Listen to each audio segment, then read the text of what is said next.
Hi everyone, എല്ലാവർക്കും നമ്മുടെ പുതിയ വ്ലോഗിലേക്ക് സ്വാഗതം. ഇന്ന് ഞാന് നമ്മുടെ ലൈഫ് സ്റ്റോറിയുടെ പാർട്ട് സെക്കൻഡിലേക്കാണ് ചെയ്തിട്ടുണ്ടായിരുന്നത്. പക്ഷെ ഈ ഒരു പാർട്ട് എന്ന് പറയുന്നത് എന്റെ ലൈഫിൽ നടന്ന ഒരുപാട് സന്തോഷകരമായ കാര്യങ്ങളെ കുറിച്ചാണ് ഞാൻ ഈ ഒരു പാർട്ടിൽ വന്നേക്കുന്നത്. ഞാൻ ഭയങ്കര കോൺഫിഡന്റ് ആണ് ആ ഒരു കാര്യത്തില്. കാരണം ഞാൻ ആ ഒരു സ്ട്രഗിളിങ്ങിലൂടെ കടന്നു പോയത് കൊണ്ടാണ് എന്റെ ലൈഫിൽ എനിക്ക് ഇന്ന് കാണുന്ന കുറെ അച്ചീവ്മെന്റ്സ് എനിക്ക് നേടാൻ പറ്റിയത്.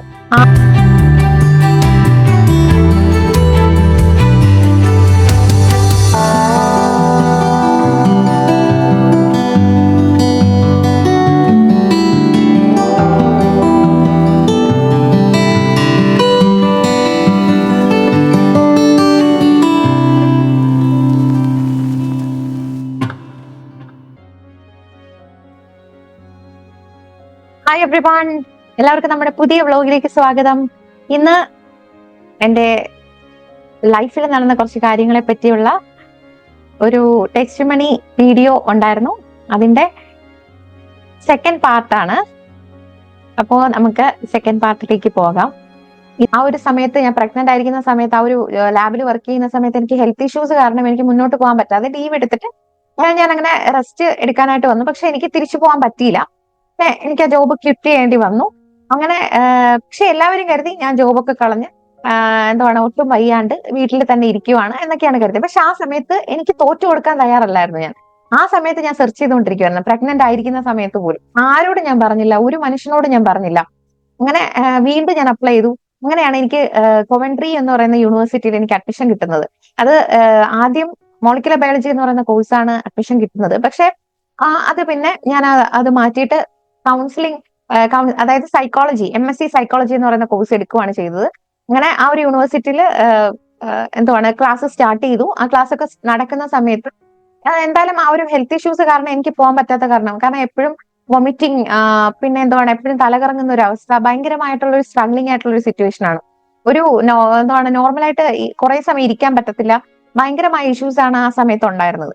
പക്ഷെ ആ സമയത്തും എല്ലാവരും കരുതിയത് വയ്യാണ്ട് അവള് കിടക്കുമായിരിക്കും അല്ലെങ്കിൽ. പക്ഷെ ആ സമയത്ത് ഞാൻ ആ ഒരു സ്ട്രഗ്ലിംഗ് ടൈമിലും എനിക്ക് പഠിക്കാനുള്ള കാര്യങ്ങൾ ഞാൻ പഠിക്കുന്നുണ്ടായിരുന്നു.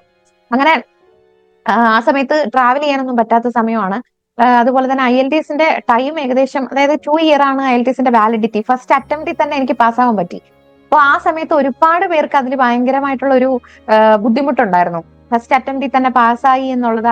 അതുകൊണ്ട് ഞാൻ പോവാതിരിക്കാനും കൂടെ വേണ്ടിയിട്ട് പലരും പല പണികളും ഒപ്പിച്ചിട്ടുണ്ടായിരുന്നു. പക്ഷെ അതിനെല്ലാം തരണം ചെയ്തുകൊണ്ട് ഞാൻ പഠിക്കുമായിരുന്നു. അങ്ങനെ ആ ഒരു കൊവൻട്രി യൂണിവേഴ്സിറ്റിയിലെ ആ ഒരു സൈക്കോളജി എന്ന് പറയുന്ന കോഴ്സ് ചെയ്തുകൊണ്ടിരിക്കുകയായിരുന്നു. അത് എടുക്കാനുണ്ടായ മെയിൻ കാരണം എന്ന് പറയുന്നത്, ഞാനും എന്റെ ഹസ്ബൻഡുമായിട്ട് ഞങ്ങൾ ട്രിവാൻഡ്രത്തേക്ക് ട്രാവൽ ചെയ്യുന്ന സമയത്ത് ഞങ്ങൾക്ക് പലവിധമായിട്ടുള്ള ഒരു സിറ്റുവേഷൻസ് ഉണ്ടായിട്ടുണ്ടായിരുന്നു. അതിൽ ഏറ്റവും ഹൈലൈറ്റിംഗ് ആയിട്ടുള്ള ഒരു സംഭവം എന്ന് പറയുന്നത്, ഒരു പെൺകുട്ടി ഞങ്ങളുടെ കാറിലേക്ക് ഒരു രാത്രി ഒരു 7:30, ഒരു 8:30 ഒക്കെ ആ ഒരു ടൈം, ഒരു ഇരുട്ടിയ ഒരു സമയമായിരുന്നു. ആ സമയം ഞങ്ങളുടെ കാറിന്റെ മുന്നിലെ കാറിലേക്ക് എടുത്ത് ചാടുന്ന ഒരു സിറ്റുവേഷൻ ഉണ്ടായി. പക്ഷെ ആ പെൺകുട്ടിയുടെ കൂടെ രണ്ടുപേരുണ്ടായിരുന്നു. ആ പെൺകുട്ടിയുടെ കൂടെ ഉണ്ടായിരുന്നവര് ആ പെൺകുട്ടിയെ ഇങ്ങനെ വലിച്ച് പുറകിലോട്ട് മാറ്റി. അങ്ങനെ ആ കുട്ടി വീണില്ല, പക്ഷെ അവള് ക്രോസ് ചെയ്തിട്ട് ഞങ്ങളുടെ സൈഡിലോട്ട് വന്നു. അങ്ങനെ ഞങ്ങള് വണ്ടി ഒരു സൈഡിലേക്ക് മാറ്റി നിർത്തി. പക്ഷെ ഞങ്ങൾ പുറത്തിറങ്ങിയൊന്നുമില്ല. അപ്പൊ ഞാൻ ഹസ്ബൻഡിനോട് പറഞ്ഞു, നമുക്ക് ഇവിടെ വെയിറ്റ് ചെയ്യാം എന്ന് പറഞ്ഞു. അങ്ങനെ നമ്മൾ പുറത്തിറങ്ങില്ല. പക്ഷെ ആ പെൺകുട്ടിയെ ഞങ്ങൾ ഇങ്ങനെ സൂക്ഷിച്ചു നോക്കി. ഞങ്ങളുടെ ആ സൈഡിലേക്ക് ആ പെൺകുട്ടി വന്നു. ഞങ്ങളെ നോക്കി. ഞങ്ങൾ നോക്കിയത് ഒരുമിച്ചായിരുന്നു. അത് ഒരു വലിയ വീട്ടിലെ പെൺകുട്ടിയാണ്. ഒരു വലിയ ഒത്തിരി സുന്ദരിയായിട്ടുള്ള, നല്ല സാമ്പത്തികവും നല്ല എഡ്യൂക്കേഷനും ഒക്കെയുള്ള നല്ലൊരു പെൺകുട്ടിയാണ്. പക്ഷെ ഒരു ബ്രേക്കപ്പിന്റെ സിറ്റുവേഷനിലാണ് ആ പെൺകുട്ടി അവിടെ തകർന്ന് മരണം മുന്നിൽ കണ്ടുകൊണ്ട് ഇരിക്കുന്നത്. മരിക്കണമെന്നായിരുന്നു. പക്ഷെ ആ ഒരു നിമിഷം ആ പെൺകുട്ടി അവിടെ സ്റ്റോപ്പ് ചെയ്തിട്ട് എനിക്ക് വീട്ടിലേക്ക് പോകണം, എനിക്ക് എന്റെ അച്ഛനെയും അമ്മയും കാണണം എന്നുള്ള രീതിയിൽ പറയാൻ തുടങ്ങി. പിന്നെ ഞങ്ങൾ കുറെ നേരം ഞങ്ങൾ പുറത്തിറങ്ങിയിട്ടേ ഇല്ലായിരുന്നു. ഞങ്ങൾ അവിടെ തന്നെ വെയിറ്റ് ചെയ്തു. പിന്നെ ആ പെൺകുട്ടി ഫ്രണ്ട്സുമായിട്ട് തിരിച്ചു പോകുന്നതാണ് കണ്ടത്. പക്ഷെ എനിക്കന്ന് ഉറപ്പുണ്ടായിരുന്നു, ഞാൻ അവിടെ ആ വണ്ടിയുടെ അകത്തിരുന്ന് പ്രാർത്ഥിച്ചു, ആ പെൺകുട്ടിക്കൊന്നും സംഭവിക്കരുതേ, അവൾക്ക് നല്ലൊരു ലൈഫ് കൊടുക്കണേ എന്നുള്ള ഒരു പ്രാർത്ഥനയായിരുന്നു. പക്ഷെ അതിനുശേഷം ഒരു ഇൻസൈറ്റ് ഉണ്ടായി എനിക്ക്. ഇതുപോലുള്ള ഒരുപാട് പേരെ ഞാൻ ഏത് ഒരു സിറ്റുവേഷനിൽ ഇരുന്നാലും എനിക്ക് ഒരു വ്യക്തിയെങ്കിലും ഒരു ദിവസം രക്ഷിക്കാൻ പറ്റണം. അങ്ങനെ അതിന് വേണ്ടിയിട്ടുള്ള എന്റെ ജേർണി സ്റ്റാർട്ട് ചെയ്തിട്ടുണ്ടായിരുന്നു അന്ന്. അങ്ങനെയാണ് ഈ ഒരു യൂണിവേഴ്സിറ്റിയിലേക്ക് സ്റ്റഡി തുടങ്ങുന്നത്. പക്ഷെ അത് എനിക്ക് ഡെലിവറി ഇഷ്യൂസ്, അതായത് പ്രഗ്നൻസി ഡെലിവറി ഇഷ്യൂസ് ഒക്കെ വന്നിട്ട് എനിക്ക് പോകാൻ പറ്റാത്തൊരു കണ്ടീഷനാണ്. പക്ഷെ ഞാനത് കണ്ടിന്യൂ ചെയ്യുന്നുണ്ടായിരുന്നു. അങ്ങനെ എനിക്ക് അത് എന്താണ്, അതൊരു ഫുൾ ടൈം കോഴ്സ് ആയിരുന്നു. ആ ഒരു യൂണിവേഴ്സിറ്റി, കൊമൻട്രി എന്ന് പറയുന്ന യൂണിവേഴ്സിറ്റിയിലെ ഫുൾ ടൈം കോഴ്സ് ആണ്. ഇത് പാർട്ട് ടൈം ആയിട്ട് നമുക്ക് ചെയ്യാൻ പറ്റത്തില്ല. അതുകൊണ്ട് എനിക്ക് പിന്നെ അത് കണ്ടിന്യൂ ചെയ്യാൻ പറ്റില്ല. പക്ഷെ ഞാൻ ഇന്ത്യയിൽ തന്നെ ഒരു എന്താണ്, NSRDCയുടെ നേറ്റീവ് സ്കിൽ റിസർച്ച് ആൻഡ് ഡെവലപ്മെന്റിന്റെ കീഴിൽ കൗൺസിലിംഗ് സൈക്കോളജി എനിക്ക് കംപ്ലീറ്റ് ചെയ്യാൻ പറ്റി. അത് ഞാൻ 2024 അത് കംപ്ലീറ്റ് ചെയ്യുന്നത്. അതുപോലെ തന്നെ അതോടൊപ്പം തന്നെ ഇന്ത്യൻ കൗൺസിലിംഗ് സർവീസിൽ എന്താണ്, ക്ലിനിക്കൽ സൈക്കോളജിയിൽ ഇന്റേൺഷിപ്പ് കംപ്ലീറ്റ് ചെയ്തിട്ടുണ്ടായിരുന്നു. അങ്ങനെ അതൊക്കെ ചെയ്യാൻ പറ്റി. അതോടൊപ്പം തന്നെ മാരേജ് കൗൺസിലിംഗ്, പിന്നെ എന്താണ്, NLP, CBT. അങ്ങനെ ഞാൻ കൗൺസിലിംഗ് എന്ന് പറയുന്ന ആ ഒരു ഫീൽഡിലേക്ക് വന്നു. അങ്ങനെയാണ് ഈ ഒരു counselling psychology, clinical psychology, human psychology, child psychology, NLP, CBT, marriage counselling, nutritional counselling, ഇങ്ങനെയുള്ള കാര്യങ്ങളിൽ പഠനം നടത്തിയിട്ടുണ്ടായിരുന്നു. ഡിഫറെന്റ് ആയിട്ടുള്ള പഠനം നടത്തിയിട്ടുണ്ടായിരുന്നു. അങ്ങനെ അതിനെപ്പറ്റിയുള്ള ടെക്നിക്സ് ഒക്കെ പഠിച്ചിട്ടുണ്ടായിരുന്നു. അങ്ങനെയാണ് ഈ ഒരു കൗൺസിലിംഗ് എന്ന് പറയുന്ന ഫീൽഡിലേക്ക് വരുന്നത്. അങ്ങനെ അതിന്റെ ഇന്റേൺഷിപ്പ് കംപ്ലീറ്റ് ചെയ്തു. ഇന്ത്യൻ കൗൺസിലിംഗ് സർവീസിൽ നിന്ന് ഈ ഒരു ഇതിന്റെ ഇന്റേൺഷിപ്പ് കംപ്ലീറ്റ് ചെയ്തു. അങ്ങനെ ഞാൻ ഇന്റർവ്യൂ, ഒരു പാർട്ട് ടൈം ഇൻസ്റ്റിറ്റ്യൂട്ട്, ഒരു പാർട്ട് ടൈം ആയിട്ട് ഒരു ഇൻസ്റ്റിറ്റ്യൂട്ടിൽ ഇന്റർവ്യൂ അറ്റൻഡ് ചെയ്തു. അങ്ങനെ അവിടെ ക്ലിനിക്കൽ സൈക്കോളജിസ്റ്റ് ആയിട്ട് ഇപ്പോൾ വർക്ക് ചെയ്തുകൊണ്ടിരിക്കുന്നു. പാർട്ട് ടൈം ആയിട്ടാണ് വർക്ക് ചെയ്തുകൊണ്ടിരിക്കുന്നത്. അവിടെയുള്ള ഒരുപാട് സ്റ്റുഡൻസിനെയും അതുപോലെ തന്നെ അല്ലാതെയും ബിസിനസ്സുകാരെയും, അങ്ങനെ different type of people, different ആൾക്കാർക്ക് ഒരു കൗൺസിലിങ്ങിന് ഹെൽപ്പ് ചെയ്യാൻ, അവരുടെ ഒരു പ്രോബ്ലംസ് സോൾവ് ചെയ്യാനും ഒക്കെ ഒരു ഭാഗ്യം ഉണ്ടായി എന്ന് വേണമെങ്കിൽ പറയാം. അപ്പോ എന്റെ ലൈഫിലെ ഒരു ലൈഫ് ചേഞ്ചിങ് ആയിട്ടുള്ള ഒരു സിറ്റുവേഷൻ ആയിരുന്നു ഈ ഒരു കൗൺസിലിംഗ് സൈക്കോളജി പഠനം എന്ന് പറയുന്നത്. അങ്ങനെ ഞാൻ ഇൻഡിവിജ്വലിയും അതുപോലെ തന്നെ ആ ഒരു ഇൻസ്റ്റിറ്റ്യൂട്ടിലും വർക്ക് ചെയ്തുകൊണ്ടിരിക്കുന്നു. അങ്ങനെ അവിടെ ഡോക്ടർ വിപിൻ, അദ്ദേഹത്തിന്റെ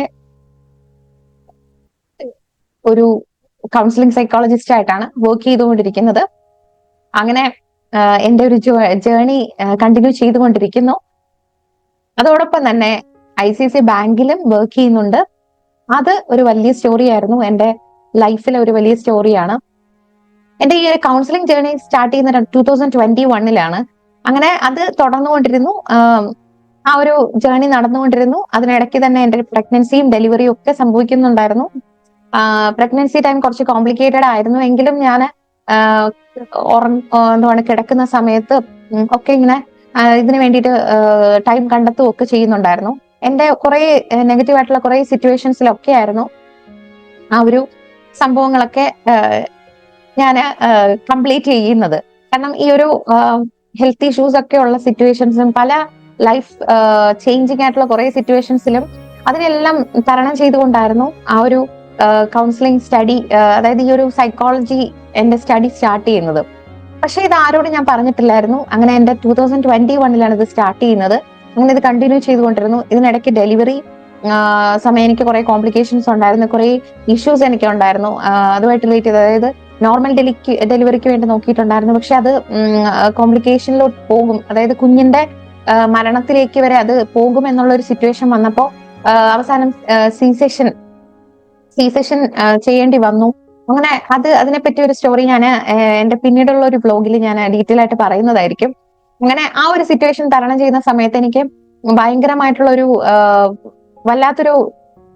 ഞാൻ ഭയങ്കരമായിട്ട് മെന്റലി ഒക്കെ ഡിസ്റ്റർബ്ഡ് ആവുന്ന ഒരു സിറ്റുവേഷൻ ആയിരുന്നു. കാരണം പെയിൻ, അങ്ങനെയുള്ള ഒരു ഡിഫിക്കൽട്ട് ആയിട്ടുള്ള ഒരു സിറ്റുവേഷൻ, അങ്ങനെയൊക്കെ ഉള്ള ഒരു സിറ്റുവേഷൻ ആയിരുന്നു. പക്ഷെ ആ സമയത്ത് എന്റെ സ്റ്റഡി തുടർന്നുകൊണ്ടിരിക്കുമായിരുന്നു. കാരണം എനിക്ക് ഈ പെയിനിലൂടെ കടന്നുപോയാൽ മാത്രമേ എനിക്ക് ഇതുപോലുള്ള ആൾക്കാരെ എനിക്ക് മോട്ടിവേറ്റ് ചെയ്യാൻ പറ്റത്തുള്ളൂ. അവരുടെ സിറ്റുവേഷൻ, അവരുടെ മുറിവിന്റെ ആഴം എനിക്ക് മനസ്സിലാകൂ എന്നുള്ളത് ദൈവം എന്നെ പഠിപ്പിച്ചൊരു കാര്യമായിരുന്നു.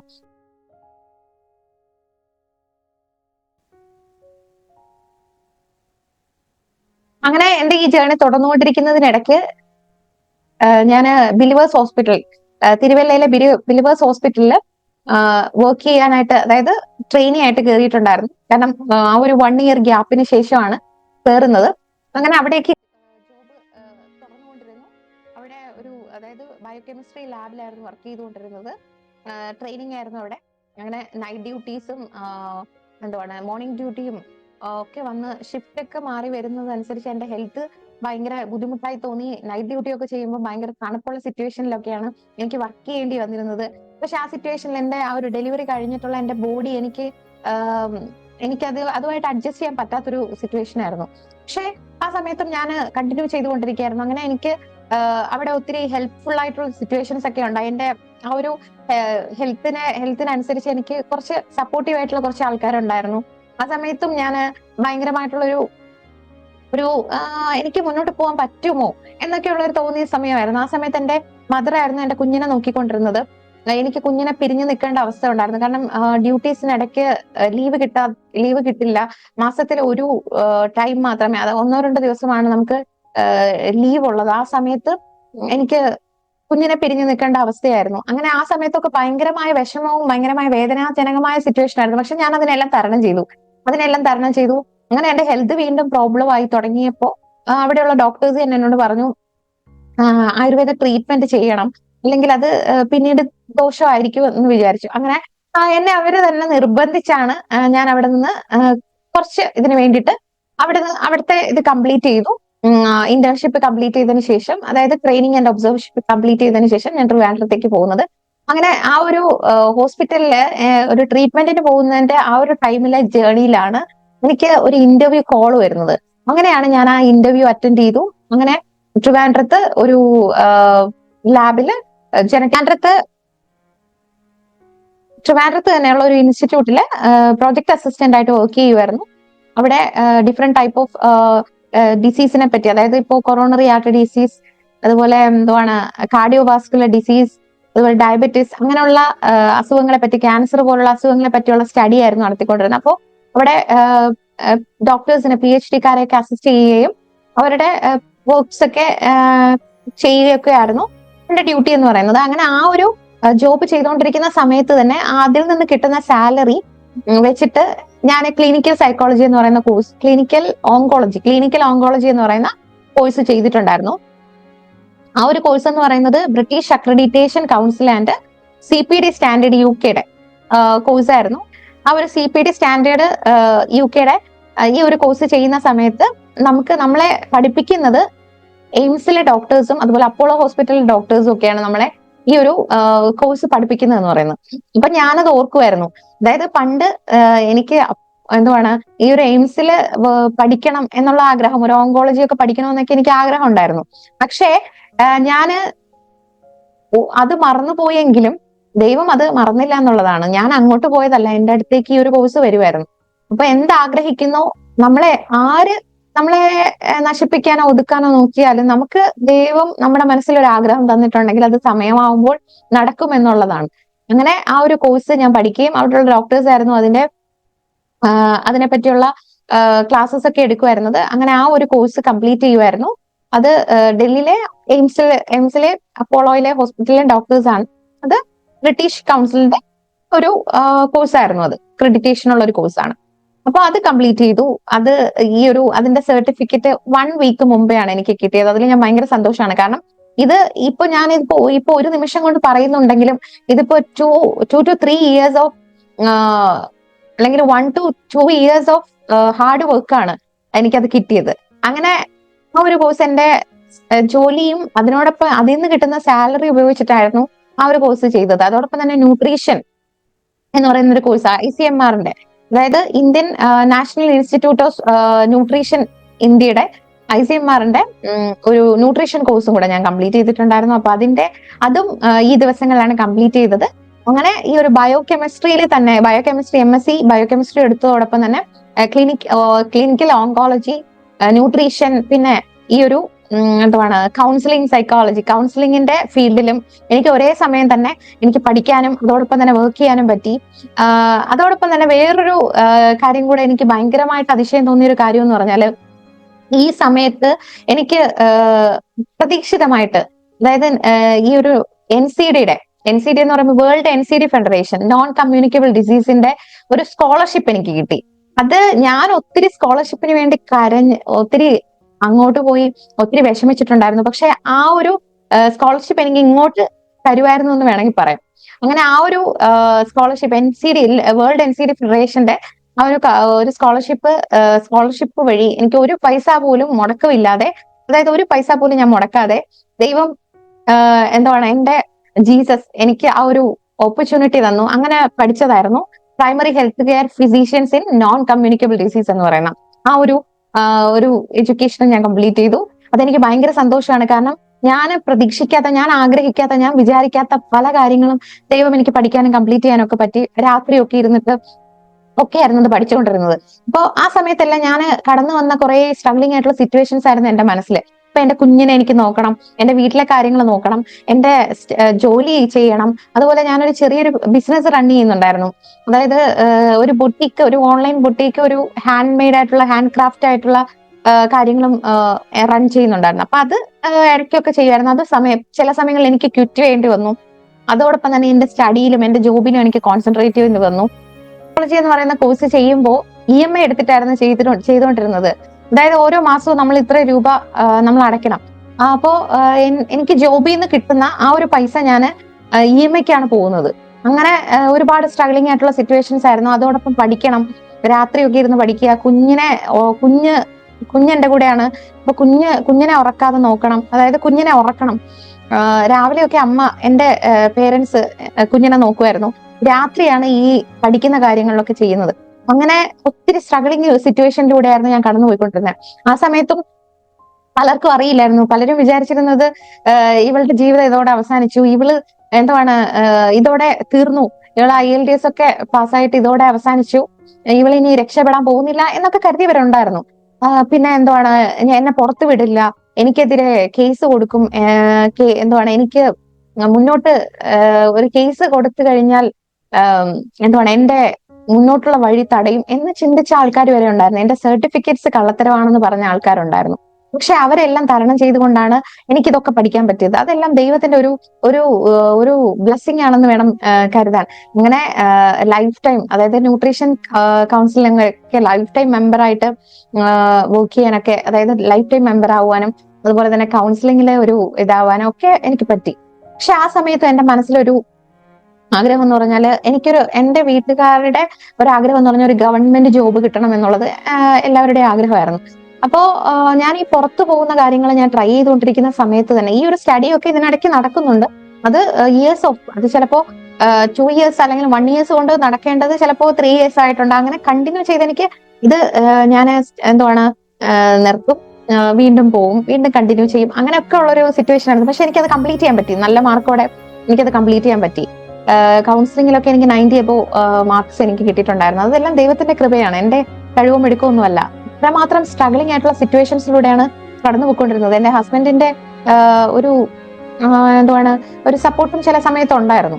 ഏറ്റവും കൂടുതൽ എന്റെ പേരൻസിന്റെ ഒരു സപ്പോർട്ടാണ് എനിക്ക് ഉണ്ടായിരുന്നത്. കാരണം അവർക്ക് എന്നെ നന്നായിട്ട് അറിയാമായിരുന്നു. അപ്പോൾ എന്റെ കുഞ്ഞിനെ നോക്കുന്നതിനും ഒക്കെ അവരുടെ ഒരു സപ്പോർട്ട് എനിക്ക് വേണമായിരുന്നു. അങ്ങനെ പല പല പല നെഗറ്റീവ് ആയിട്ടുള്ള സിറ്റുവേഷൻസ് എന്റെ ലൈഫിൽ ഉണ്ടായിട്ടുണ്ടായിരുന്നു.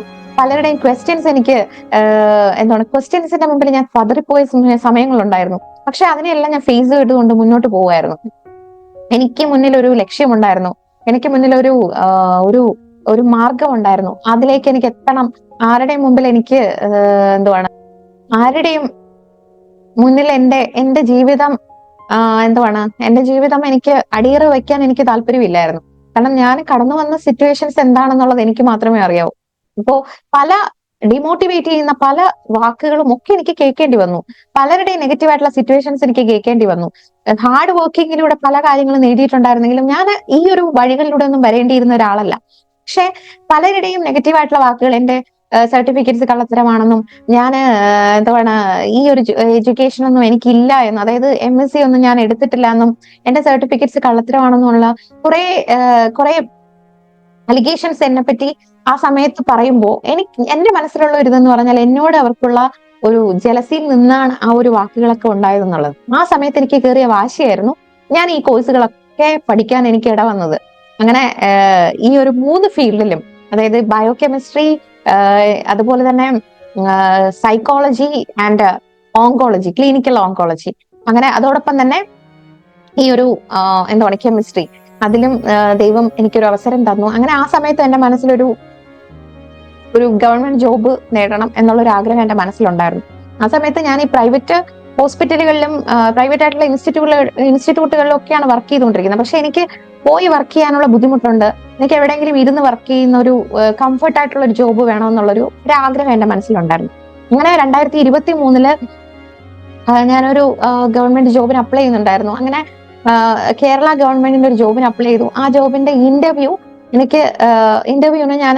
എനിക്ക് ഓഫർ ലെറ്റർ വന്നു. പോവേണ്ടിരുന്നതിന്റെ തലേദിവസമാണ് എന്റെ ഹസ്ബൻഡിന് ഫുഡ് പോയ്സൺ അടിക്കുന്നത്. പുള്ളി ഫുഡൊക്കെ കഴിച്ചിട്ട്, അത് പുറത്തുനിന്ന് ഫുഡ് കഴിച്ചിട്ട് അതിൽ നിന്നുണ്ടായ ഫുഡ് പോയ്സൺ അടിച്ചിട്ട് പുള്ളി ഹോസ്പിറ്റലായി.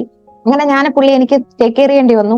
ആ സമയത്ത് എനിക്ക് പുള്ളിക്ക് വേണ്ടി ഞാനത് ക്വിറ്റ് ചെയ്തു. എന്റെ ആ ഒരു ജോബ്, എനിക്ക് പോവേണ്ടുന്ന ജോബ് എനിക്ക് കളയേണ്ടി വന്നു. അങ്ങനെ ഞാൻ വീണ്ടും ആ ഒരു പ്രൊജക്ട് അസിസ്റ്റന്റ് ആയിട്ട് തന്നെ തുടർന്നുകൊണ്ടിരുന്നു. എന്റെ സ്റ്റഡിയും കണ്ടിന്യൂ ചെയ്യുന്നുണ്ടായിരുന്നു. ഇതോടൊപ്പം തന്നെ പല ഡിഫിക്കൽട്ടി ആയിട്ടുള്ള കുറെ സിറ്റുവേഷൻസിലൂടെ എനിക്ക് കടന്നു പോകേണ്ടി വന്നായിരുന്നു. പക്ഷെ ആ സമയത്ത് എന്റെ മനസ്സിൽ ഒരു വാക്കുണ്ടായിരുന്നു. അതായത് എന്നോട് ഞാൻ ഇപ്പോഴും ഓർക്കുന്ന ഒരു ബിലീവേഴ്സ് ഹോസ്പിറ്റലിലെ ഒരു ചേച്ചി, ആ ചേച്ചി എന്റെ ഒരു സ്ട്രഗ്ലിംഗ് ആയിട്ടുള്ള സിറ്റുവേഷൻ കണ്ടപ്പോ എന്നോട് പറഞ്ഞു, സ്ട്രോങ് ആയിട്ടിരിക്കുക, എന്തുവാണ് നമ്മുടെ ലൈഫിൽ നമ്മളിൽ നിന്ന് ആർക്കും എടുത്തു കളയാൻ പറ്റാത്തൊരു കാര്യം എന്ന് പറയുന്നത് നമ്മുടെ എഡ്യൂക്കേഷൻ ആണ്. ആ എഡ്യൂക്കേഷന് വേണ്ടി എന്തും ചെയ്യുക. എഡ്യൂക്കേഷൻ നേടി നമ്മുടെ സ്വന്തം കാലിൽ നിൽക്കാൻ നമുക്ക് പറ്റിയാൽ അത് നമുക്ക് വിജയിച്ചു എന്നുള്ളതാണ്. ആ സമയം അതോടൊപ്പം തന്നെ എന്റെ പ്രെയർ ലൈഫ് എനിക്ക് സ്ട്രോങ് ആക്കാനായിട്ട് പറ്റി. എന്റെ അമ്മ എനിക്ക് തന്നിട്ടുള്ള, എന്റെ മദർ എനിക്ക് തന്നിട്ടുള്ള ഏറ്റവും വലിയൊരു ഗിഫ്റ്റ് എന്ന് പറയുന്നത് ജീസസ് ആയിരുന്നു. അതായത് ഈ ഒരു എഡ്യൂക്കേഷൻ സമയങ്ങളിലും ഒക്കെ ഞാൻ എഡ്യൂക്കേഷന്റെ കാര്യങ്ങളിലൊക്കെ പോകുന്നുണ്ടെങ്കിലും എക്സ്ട്രാ ആയിട്ട്, അതായത് ചർച്ചിലെ ആക്ടിവിറ്റീസിലൊക്കെ ഞാൻ ഭയങ്കര ആക്റ്റീവ് ആയിരുന്നു. ചർച്ചിലെ യൂത്ത് മീറ്റിങ്ങുകളിലും അതുപോലെ തന്നെ പാട്ടിന്റെ ഫീൽഡിലൊക്കെ ഞാൻ ഭയങ്കര ആക്റ്റീവ് ആയിരുന്നു. അങ്ങനെയാണ് എന്റെ പാട്ടിന്റെ ഫീൽഡ് ഞാൻ കൊണ്ടുപോകുന്നത്. ആ സമയത്ത് ജീസസിനോടുള്ള ഒരു സ്നേഹം എനിക്ക് സ്ട്രോങ് ആയിട്ട് എന്നെ കൊണ്ട് നടക്കുന്നുണ്ടായിരുന്നു. എന്നെ ജീസസ് ഇങ്ങനെ പ്രൊട്ടക്ട് ചെയ്ത് പല സിറ്റുവേഷൻസിലും, പല ഡിഫിക്കൽട്ട് ആയിട്ടുള്ള സിറ്റുവേഷൻസിലും എന്നെ ഇങ്ങനെ സ്മൂത്ത് ആയിട്ട് പുറത്തു കൊണ്ടുവരുന്നത് എനിക്ക് കാണാൻ പറ്റി. ആ സമയത്ത് അങ്ങനെയാണ്, ആ ഒരു ജീസസിന്റെ പ്രസൻസ് ഉള്ളത് കൊണ്ടാണ് എനിക്ക് ഈ ഒരു അച്ചീവ്മെന്റ്സ് ഒക്കെ നേടാൻ പറ്റിയത്. അങ്ങനെയാണ് ഈ ഒരു ഡിഫിക്കൽട്ട് ആയിട്ടുള്ള സിറ്റുവേഷൻസും ആർക്കും ലഭിക്കാത്ത കുറെ ഓപ്പർച്യൂണിറ്റീസും ദൈവം എനിക്ക് തന്നത്. പക്ഷെ അതിലൂടെ ഞാൻ കടന്നുപോയ ഒരു വഴി എന്ന് പറയുന്നത് ഭയങ്കര മുള്ളും കല്ലുകളും കൂർത്ത എന്താണ് ബ്ലഡ് പോലും നമ്മുടെ ബോഡിയിൽ നിന്ന് പോലും ചിതറുന്ന രീതിയിലുള്ള പല സിറ്റുവേഷൻസ് എന്റെ ലൈഫിൽ ഉണ്ടായിട്ടുണ്ടെങ്കിലും അതിനെല്ലാം ഞാൻ ചവിട്ടിക്കൊണ്ടായിരുന്നു മുന്നോട്ട് പോയത്. അങ്ങനെ എനിക്ക് ആ ഒരു ലെവലിൽ എത്താൻ പറ്റി. ദൈവം എന്റെ കൂടെ ഉണ്ടായിരുന്നു. അങ്ങനെ എനിക്ക് ആ ഒരു ഗവൺമെന്റ് ജോബ് എനിക്ക് നഷ്ടമായതിൽ എനിക്ക് സങ്കടം ചെറുതായിട്ടുണ്ടായിരുന്നെങ്കിൽ എന്റെ ഹസ്ബൻഡിന് വേണ്ടിയിട്ട് ആയിരുന്നല്ലോ എന്നുള്ളൊരു ചിന്ത എന്റെ മനസ്സിലുണ്ടായിരുന്നു. കാരണം ഇത് ഞാൻ വിട്ടു. അങ്ങനെ വീണ്ടും അപ്ലൈ ചെയ്തിട്ടുണ്ടായിരുന്നു. അടുത്ത വർഷം അതേ സമയമായപ്പോ എനിക്ക് എറണാകുളത്തേക്ക് ഒരു വിളി വന്നിട്ടുണ്ടായിരുന്നു. അത് കേരള ഗവൺമെന്റിന്റെ നിയുക്തി പദ്ധതിയിൽ അങ്ങനെ ഒരു ജോബായിരുന്നു വന്നിട്ടുണ്ടായിരുന്നത്. അങ്ങനെ ഞാൻ എന്റെ ബയോകെമിസ്ട്രി റിലേറ്റഡ് ആയിട്ടുള്ള ജോബിന് വേണ്ടിയിട്ടാണ് ഞാൻ അവിടെ പോകുന്നത്. പക്ഷെ ഒരുപാട് നാളുകൾക്ക് മുമ്പേ, അല്ലെങ്കിൽ ഒരുപാട് വർഷങ്ങൾക്ക് മുന്നേ ഞാൻ എന്റെ പുറത്തോട്ട് പോകുന്ന ജോലിക്ക് വേണ്ടി ഒരുപാട് ബാങ്കുകൾ കയറി ഇറങ്ങിയിട്ടുണ്ടായിരുന്നു. അന്നൊക്കെ ഞാൻ ഒത്തിരി ക്ഷീണിച്ചിട്ടുണ്ടായിരുന്നു. എനിക്ക് ലോണിന് വേണ്ടിയിട്ടോ എന്റെ എഡ്യൂക്കേഷന് വേണ്ടിയിട്ടോ ഒരുപാട് ബാങ്കുകൾ കയറി ഇറങ്ങിയിട്ടുണ്ടായിരുന്നു. പല കാര്യങ്ങളും ഡോക്യുമെന്റേഷൻ എല്ലാം കഴിഞ്ഞ് അവസാന നിമിഷത്തിലായിരിക്കും റിജക്ട് ആവുന്നത്. അപ്പോ ആ സമയത്ത് ഞാൻ ഒട്ടും വിചാരിച്ചില്ല ഞാൻ ഈ ഒരു ബാങ്കിൽ വർക്ക് ചെയ്യുമെന്നോ, എനിക്കൊരു ബാങ്കിൽ വർക്ക് ചെയ്യാൻ പറ്റുമെന്നോ ഒന്നും ഞാൻ വിചാരിച്ചതേ അല്ല. പക്ഷെ എനിക്ക് ആ ഒരു ഫീൽഡ് എന്ന് പറയുന്നത് ഒരിക്കലും ചിന്തിക്കാൻ പോലും പറ്റാത്ത ഒരു ഫീൽഡാണ്. ഞാൻ അങ്ങനെ ആഗ്രഹിച്ചിട്ടുമില്ലായിരുന്നു. പക്ഷെ ആ സമയത്ത് എനിക്കൊരു വർക്ക് ഫ്രം ഹോം ജോബ്, എന്റെ കുഞ്ഞിനെ എനിക്ക് നോക്കണം, കുഞ്ഞിന്റെ കൂടെ എനിക്ക് കുറച്ച് സമയം സ്പെൻഡ് ചെയ്യണം എന്നുള്ള ആഗ്രഹം എന്റെ മനസ്സിലുണ്ടായിരുന്നത് കൊണ്ട് ഞാൻ അങ്ങനെ അവിടെ ജോബിന് വേണ്ടി നോക്കി. അങ്ങനെയാണ് എനിക്ക് ICICI ബാങ്കിൽ ജോബ് ആവുന്നത്. അങ്ങനെ അവിടെ ആ ഒരു എക്സാം, IRDയുടെ എക്സാം പാസ്സായി. ആ എക്സാം പാസ്സായതും ഒരു അത്ഭുതമായിരുന്നു. കാരണം പഠിക്കാനുള്ള ഒരു അവസരം പോലും കിട്ടിയില്ല. രാത്രി കുഞ്ഞിനെ ഉറക്കുന്നതിനിടയ്ക്കാണ് ഞാൻ ഈ പഠിക്കുകയും ഒക്കെ ചെയ്യുന്ന. ആ സമയത്ത് പ്രാർത്ഥിക്കുകയും പഠിക്കുകയൊക്കെ ചെയ്യും. പഠിക്കുന്നതിനിടയ്ക്ക് പോയി എക്സാം എഴുതി, ഒറ്റയ്ക്ക് പോയി എക്സാം എഴുതി. ആ എക്സാം എക്സാം കമ്പ്യൂട്ടറൈസ്ഡ് ആയിട്ടുള്ള എൻട്രൻസ് എക്സാം ആയിരുന്നു. ആ എക്സാം ഞാൻ എഴുതുന്ന സമയത്ത് എന്റെ മുമ്പിലുള്ളത് എനിക്ക് വിജയിക്കണം, എനിക്ക് വിജയിച്ചേ പറ്റത്തുള്ളൂ, ആ ഒരു ചിന്തയായിരുന്നു എന്റെ മനസ്സിലുണ്ടായിരുന്നത്. എന്റെ ഫീൽഡ് അല്ല എങ്കിൽ പോലും എനിക്ക് പല കാര്യങ്ങളും ടഫായിട്ട് തോന്നിയെങ്കിൽ പോലും ആ ഒരു സമയത്ത് എന്റെ മനസ്സിലുണ്ടായിരുന്നു എനിക്ക് വിജയിക്കണം, എന്റെ ദൈവം എന്നെ വിജയിപ്പിക്കാൻ പറ്റും, എന്നെ ഉയർത്താൻ പറ്റും എന്നുള്ളൊരു ഇതായിരുന്നു. അങ്ങനെയാണ് ആ ഒരു എക്സാം പാസ്സായി. ഇങ്ങനെ ICICI ബാങ്കിൽ എനിക്ക് വർക്ക് ചെയ്യാൻ പറ്റി. അങ്ങനെ ഇപ്പോ വർക്ക് ചെയ്തുകൊണ്ടിരിക്കുകയാണ്. അവിടെ ടാർഗറ്റുകളൊന്നും ഇല്ലാതെ വളരെ സ്മൂത്ത് ആയിട്ട് തന്നെയാണ് വർക്ക് പോകുന്നത്. എനിക്കൊരു 60 ഇയേഴ്സ് വരെ, അതായത് 60 ഇയർ വരെ വർക്ക് ചെയ്യാൻ പറ്റുന്ന രീതിയിൽ ഒരു എന്തുവാണ് ഒരു ഗവൺമെന്റ് ജോബ്, ഗവൺമെന്റിലെ ഓതറൈസ്ഡ് ആയിട്ടുള്ള ഒരു ജോബ് ദൈവം എനിക്ക് തന്നു. അതിൽ ഞാൻ ഭയങ്കര ഹാപ്പിയാണ്. കാരണം പുറത്തു പോയി ജോലി ചെയ്യാം, പുറത്തൊക്കെ പോയി വർക്ക് ചെയ്യണമെന്ന് ആഗ്രഹിച്ചു ഒരുപാട് സ്വപ്നങ്ങൾ കണ്ടിട്ടുണ്ടായിരുന്നു. എനിക്കൊരു ചെറിയൊരു സ്വപ്നം മാത്രമേ അന്ന് ഉണ്ടായിരുന്നുള്ളൂ. എനിക്കൊരു ഓങ്കോളജിയിൽ സ്റ്റഡി നടത്തി. അതായത് അങ്ങനെയാണ് ഞാൻ ആ ഒരു IELTS പാസ്സാവുന്നതും അതിന് വേണ്ടിയിട്ട് ട്രൈ ചെയ്യുന്നതും. പക്ഷേ ആ സമയത്ത് ഒരുപാട് വെല്ലുവിളികൾ എനിക്കുണ്ടായിരുന്നു. ഇന്നും ഞാൻ ഒരുപാട് വെല്ലുവിളികൾ നേരിടുന്നുണ്ട്. നിന്റെ ഭാവിയെ നശിപ്പിക്കുമെന്നും നിന്നെ പുറത്ത് വിടാതെ ആക്കുമെന്നും ചില വ്യക്തികൾ, ഞങ്ങളുടെ റിലേറ്റീവിൽ നിന്ന് തന്നെ അകന്ന റിലേറ്റീവ്സ് ആയിട്ടുള്ളവര്, അവർ എന്തുകൊണ്ടാണ് അത് പറഞ്ഞതെന്ന് എനിക്കറിയില്ല. പക്ഷെ ഞാൻ വിശ്വസിക്കുന്നു അവരുടെയൊക്കെ ചിന്തകൾക്ക് അപ്പുറമായി ദൈവം എന്നെ ഉയർത്തി എന്നുള്ളതാണ്. ആ വ്യക്തികളാണ് എന്നെ മുന്നിലേക്ക് പോവാൻ എന്നെ നിർബന്ധിച്ചത്. ഒരിക്കലും ഞാൻ ആ വ്യക്തികൾ ഇല്ലായിരുന്നുവെങ്കിൽ എനിക്ക് ഒരിക്കലും ഈ ഒരു സിറ്റുവേഷനിൽ എത്താൻ പറ്റില്ലായിരുന്നു. ആ വ്യക്തികളുടെ വാക്കുകളൊക്കെയായിരുന്നു എന്നെ മുന്നോട്ട് നയിച്ചത്. ഒരു എന്റെ ഉള്ളിലെ തീയെ ആളി കത്തിച്ചത് ആ മനുഷ്യരുടെ വാക്കുകളായിരുന്നു. പല മനുഷ്യരുടെയും വാക്കുകളായിരുന്നു എന്റെ ഉള്ളിലെ ആ തീയെ കത്തിച്ചത്. അങ്ങനെ ഇൻഡിപെൻഡന്റ് ആയിട്ട്, അതായത് ആരുടെ മുമ്പിൽ കൈനീട്ടാതെ എനിക്ക് നിൽക്കാൻ പറ്റണം എന്നുള്ളൊരു എന്റെ കുഞ്ഞുനാൾ മുതലുള്ള ആഗ്രഹം എനിക്ക് സാധിച്ചെടുക്കാൻ പറ്റി. ഒരുപാട് പേരെ ഹെൽപ്പ് ചെയ്യണം, ഒരുപാട് പേരെ ഹെൽപ്പ് ചെയ്യുന്നതോടൊപ്പം എന്റെ ഹസ്ബൻഡിനെ ഹെൽപ്പ് ചെയ്യണം, എന്റെ വീട്ടുകാരെ ഹെൽപ്പ് ചെയ്യണം, എന്റെ കുഞ്ഞിനെ നോക്കണം, ഒരുപാട് പേരെ, ഈ സമൂഹത്തിൽ ഒരുപാട് വിഷമിക്കുന്നവരെ ഹെൽപ്പ് ചെയ്യണം, സൂയിസൈഡൽ അറ്റംപ്റ്റിലേക്ക് പോകുന്നവരെ എനിക്ക് ഹെൽപ്പ് ചെയ്യണം എന്നുള്ളൊരു ചിന്തയൊക്കെ വന്നു. അങ്ങനെയാണ് ഞാൻ ഇന്ന് കാണുന്ന ഒരു സിറ്റുവേഷനിൽ എത്തുന്നത്.